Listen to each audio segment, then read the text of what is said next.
The suffocating darkness of Warhammer 40,000's bleak future isn't where one would typically seek out a breath of fresh air, but I've come away from every session of Warhammer 40,000 Darktide reinvigorated nonetheless. Whether it's the vicious yet darkly comedic melee brawls, the electrifying group encounters, or the head bop inducing synthwave soundtrack blasting throughout intense shootouts, this 4-player cooperative FPS from developer Fatshark frequently had me grinning like an idiot. Sluggish performance and an aggressively monotonous progression grind might make that smile falter at times, yet even those issues don't diminish the glory that comes with chain-sorting heretics in half.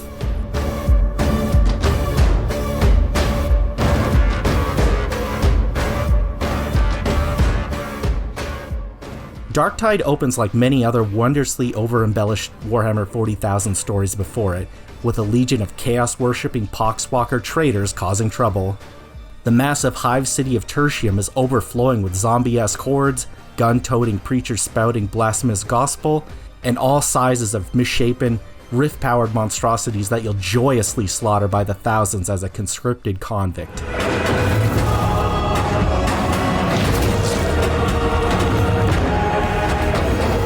Regrettably, Darktide's story never grows into a tale worthy of note across its 13 playable missions. Cutscenes more or less boil down to multiple authority figures suggesting that you're merely a dissident exterminator until proven otherwise, which gets irritating in the roughly 35 hours it takes to reach the level cap in Darktide. To be honest, I don't trust you. I don't think you've got the brains to handle any of this gear. Darktide has no wrong choices amongst his 4 playable classes, which include the Veteran Sharpshooter, Ogryn Skullbreaker, Psyker Cygnetic, and Zealot Preacher. Each has customizable loadouts and a unique ability that complements the other's toolkits magnificently. Of those, I fell head over heels for the tank-like Ogryn Skullbreaker. This chain gun-toting brute can easily knock down dozens of enemies with one lumbering swipe, or utterly decimate crowds via the locomotive-like bull rush ability. If overwhelming firepower is more your speed, then the Veteran Sharpshooter's volley fire prioritizes elite targets and briefly amplifies the stopping power of firearms. Psyker Cynetics use staffs to force push crowds, then follow up with a gruesome brain bust that, well, you can see the name as a metaphorical. Finally, there's the Zealot Preacher, a holy warrior adept with close-range weaponry like hammers that increases their damage melee output through the Chastise the Wicked ability. Classes feel distinct since there's not too much overlap with weapon types, though multiple classes can use smaller arms, such as las pistols. Regardless of who you roll with, Darktide's shockingly in-depth melee combat will consistently test your hand-to-hand martial prowess. Light, heavy, and special attacks are all chainable to brilliant results. It's endlessly satisfying to slice and dice a dozen poxwalkers, then blocking an incoming overhead hammer swing from one of the more sentient enemies before shoving them away. Better yet, darting into an armored enemy's range to knock off their shoulder pad, exposing a weak point in the process, then dashing away before they can retaliate will almost certainly make you smile. Heck, I even let out a good belly laugh after lopping off some poor sod's arm, because he examines the bloody stump before falling over as if this were a Wile E. Coyote and Roadrunner bit. Darktide isn't shy about those tongue firmly in cheek moments that Warhammer 40,000 does so well. Unfortunately, getting into those busy, up-close exchanges reveals Darktide's performance and technical woes. My admittedly aging RTX 2080 may not be a top-tier GPU anymore, but it's not so far out of date that the framerate should slow down to near slideshow levels when the bodies start piling up. Yes, Darktide can be very pretty. I regularly found myself looking up from Tertium's seedy underbelly to admire the ornately detailed superstructures above. However, those gothic sights would be more impressive if achieving a halfway decent framerate didn't require lowering most quality settings to medium at 1080p, even with NVIDIA DLSS enabled. Worst of all, crashes and disconnects happen with no rhyme or reason. These aren't frequent, and overall stability has seen noticeable improvements since launch, but randomly dropping out mid-shield bash got my blood boiling on numerous occasions.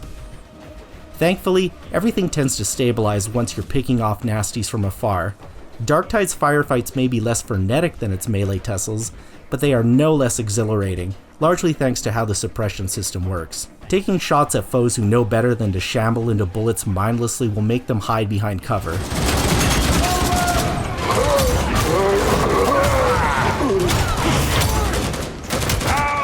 Keeping up that barrage makes their return fires sloppy, usually resulting in projectiles that miss you by several feet. But the trick here is that enemies can do the same to you. There's this fantastic risk-reward element to breaking or imposing suppression that forces you to either find cover and regain a steady trigger finger, or recklessly blitz towards the shooter. The latter is more dangerous, but every successful melee kill slowly restores your toughness meter, a protective barrier that negates incoming damage. It's delightfully refreshing that Darktide rewards those fighting for every square inch. Huddling beside allies has a similar therapeutic effect, but my goodness, caving in some mutant's orbital bone after they make it nigh impossible for you to shoot is more efficient and never gets old. Particularly when a John Carpenter-like synth track rife with catchy metal clangs and down-tempo choir chants commemorates the occasion. Jesper Kid's phenomenal soundtrack gives every disembowelment and warp-infused explosion some extra grimdark oomph that Warhammer 40,000's universe rightly deserves.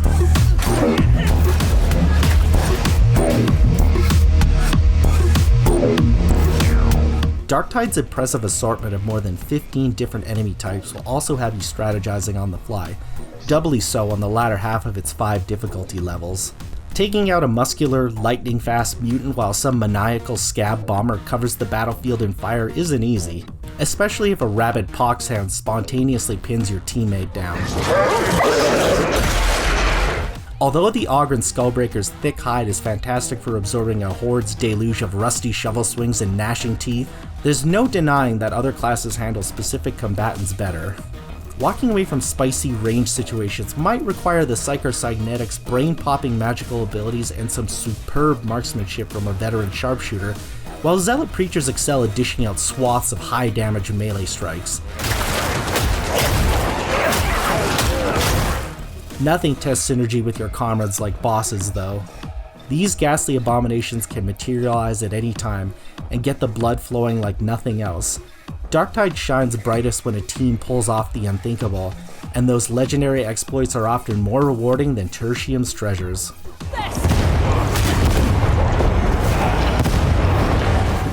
I'm not blowing smoke either, since Darktide's various progression treadmills are stingy beyond belief.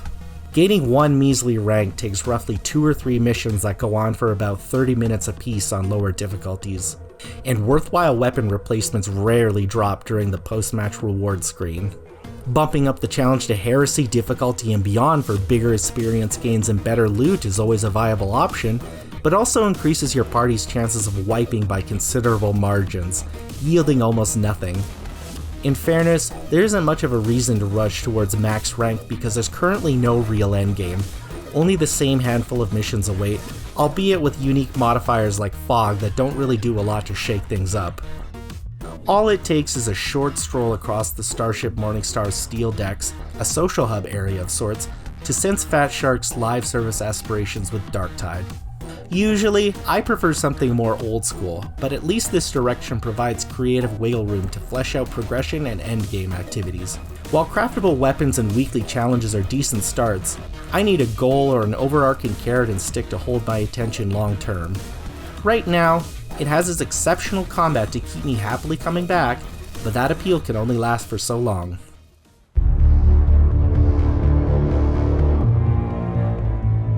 Warhammer 40,000 Darktide is, without question, the most entertaining co-op FPS I've played since Left 4 Dead 2. That careful balancing act between multiple methods of murder is ceaselessly entertaining, especially while hatching diabolical plans with your buddies to silence whatever horrors lurk in Tertium's plague-ridden streets. Tedious between-mission progression and persistent framerate dips are the only things that can occasionally spoil that fun, which is a shame when Darktide otherwise nails virtually every other fundamental of its genre. Regardless, I firmly believe anyone with even the mildest interest in crushing unholy dissidents under a half-ton boot should try it out for themselves. For more, check out our reviews of the Callisto Protocol or Marvel's Midnight Suns. And for everything else, keep it right here on IGN.